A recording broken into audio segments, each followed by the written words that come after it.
अभी आप जैसे कह रही थी, आप ही कह रही थी कि यहाँ पर बहुत सेफ महसूस करते हैं। अभी सिद्धार्थ नगर की एक खबर थी जहाँ पर एक महिला को, मतलब शादीशुदा महिला थी, 14 साल उसको शादी के हो गए थे। उसके पति ने, उसके परिवार वाले ने उसको रात में जलाया और नहर में फेंक दिया।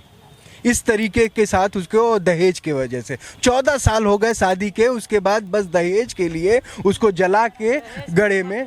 तो इस प्रथा जब तक रुकेगी नहीं तब तक ये सब मामलाएं थमेंगी नहीं। और ये दहेज प्रथा सरकार से लेना देना नहीं है। एक मिनट, ये दहेज प्रथा जो कुरीतियां जो बना रखे हैं हमारे पूर्वजों ने, ये आज से नहीं है और ये किसी सरकार पे डिपेंड नहीं करता है। ये हम जैसे नागरिक पर डिपेंड करता है। हम लोगों ने बनाया है तो इसको समाप्त करना चाहिए ना।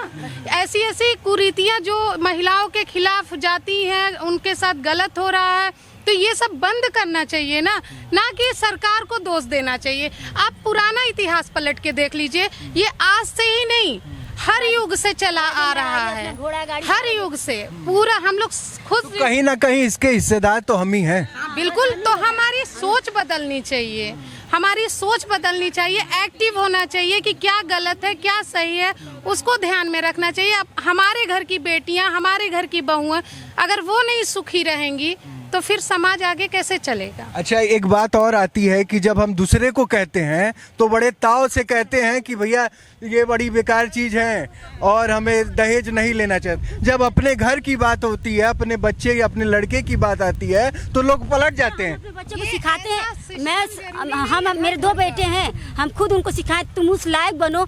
क्या जरूरत है किसी से भीख मांगने की? तुम कमा नहीं सकते, गाड़ी नहीं ले सकते, मोटर नहीं, तुमको जो इच्छा अपने कमाई से लो, क्यों भीख मांगोगे? हमको 1 रुपया नहीं चाहिए। अब वो हम करके भी दिखाएंगे। तो हम किसी से क्यों भीख मांगे? आप क्या मतलब ये दहेज प्रथा पे जो उत्पीड़न हो रहा है, महिलाओं का जला दिया जा रहा है, उनको नहर में फेंक दिया जा रहा है, उस पर कुछ कहना चाहेंगे? कहना तो यही चाहेंगे कि दहेज प्रथा बंद किया जाए। अब हम लोग ही, आप खुल के कहिए, आपकी आवाज़ जो है कहीं ना कहीं उन महिलाओं के साथ जो गलत हो रहा है जिसके साथ, वो आप भी महिलाएं, जब आप बुलंद अपनी आवाज़ से वो चीज़ों को कहेंगी तो कहीं ना कहीं उनके परिवार तक भी वो आवाज़ जाएगी। जहाँ गलत हो रहा है इस वक्त, वो आवाज़ आप तक जाएगी। हमारी खुद 4 लड़कियां शादी करने लायक हो गई हैं, मगर कहीं जाओ तो दहेज इतना लेंगे तो क्या करें। हाँ, तो कर तो रहे हैं बेटियों की इस लायक बना, पैसा भी तो चाहिए बेटियों को लायक बनाने के लिए। बेटी दो, अपना ही खर्चो भी दो, समझ लिए। अपनी बेटी दो, खर्चा भी, बेटी भी दो और खर्चा भी दो, तो उसमें क्या फायदा है? अपने जिगर का टुकड़ा निकाल के दे दो, उसके बाद वो उसको समझते नहीं है। हमको मांगना चाहिए। बहुत अच्छी बात कह रही है। ऐसा लगता है अपना बेटा बेच रही हैं लोग, कि परवरिश पैदा किए हैं, पढ़ा लिखा रहे हैं, अपने बच्चे को बेच रही हैं, कि पूरा जो उनका मुआवजा ले रही हैं। ये कोई गलत काम है कि अपने बच्चे मतलब एक तो दहेज की बात तो समझ में आ गई कि मतलब धीरे धीरे चीजें खत्म हो रही हैं, लेकिन उस पे ये दहेज उत्पीड़न सारी जाहिर से देखिए, ये नहीं छोटे ही लोग में, बड़े लोग में तो ज्यादा है। बड़े लोग कर हम नहीं ले रहे हैं, मगर अंदर सब बड़े लोग तो और ले रहे हैं कि अपने बच्चे को पढ़ाया लिखाया, इतना पैसा खर्च हुआ, और अब जब पैसा खर्च हो गया तो पैसा लेना। छोटे लोग भी पैसा खर्चा कर रहे हैं, बड़े लोग भी, जहाँ तक ले औकात रह रही है छोटे लोग भी कर रहे हैं, और बड़े लोग भी तो मान रहे हैं उनके पास है ही, तो सबका कर रहा है। वो 10 के पास है वो तो वो भी मांग रहा है, जिसके नहीं है वो तो मांगेगा। नहीं, ऐसे घर के लड़का अगर डिमांड कर रहा है या लड़के वालों के घर के डिमांड कर रहे हैं, उनसे बड़ा भिखारी पूरे भारत में नहीं। उनसे बड़ा भिखारी। मतलब मैं ये कह रहा हूँ कि अगर आपने जीवन में पैसा नहीं कमाया, क्या वो एक लड़की आएगी वो पैसा लेके आपका जीवन कट जाएगा? नहीं, 10 लाख 20 लाख रुपए नहीं कटेगी, नहीं कट पाएगी। वो तो पैसा तो हाथ का मैल आ जाएगा, इसके पास है कल उनके पास है। उस बच्ची को अगर आप जला देते हैं, जला के नहर में फेंक दे रहे हैं, और बस इसलिए कि वो दहेज नहीं दे पा रही है, उसके परिवार वाले सक्षम नहीं है, कितना सर वो दहेज की वजह से ही नहीं, खाली बहुत कुछ वजह रही होगी।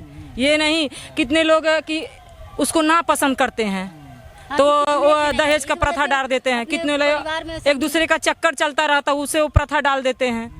अब ये समझिए बहुत समाज में बहुत सारी चीजें हैं जो दिखती नहीं है लेकिन होती हैं। जो दुनिया को पर्दे में दिखा के, लेकिन पीठ पीछे बहुत सारी बहुत कुछ होती है, हाँ होती है। लेकिन समाज है कि इसी समाज में सबको रहना है, तो बहुत सारी चीजें लोग मानना है सर कि मानसिकता बदली जाए, हर नागरिक अपनी मानसिकता बदले। जरूरी नहीं है कि लड़के वाले पक्ष के तरफ से भी गलती होती है, कभी कभी लड़की वाले के भी पक्ष से गलती होती है और वो नहीं करते हैं, फिर भी उनके ऊपर इल्जाम लगाया जाता है। तो ये बारीकी से सोचे, देखें, तहकीकात करें, उसके बाद अपनी मानसिकता गोरखपुर के इन महिलाओं की अंदर की छुपी बहुत सारी चीजें, बातें जो सामने आई, इसी सिलसिले में मैं शुभम त्रिपाठी अपनी आवाज को विराम देता हूँ। हमारे वीडियो का नोटिफिकेशन पाइए सबसे पहले हमारे ऐप से। हमारे ऐप को प्ले स्टोर से डाउनलोड करने के लिए डिस्क्रिप्शन में दिए गए लिंक पर जाइए और हमारे ऐप को इंस्टॉल करिए, क्योंकि ये बिल्कुल फ्री है।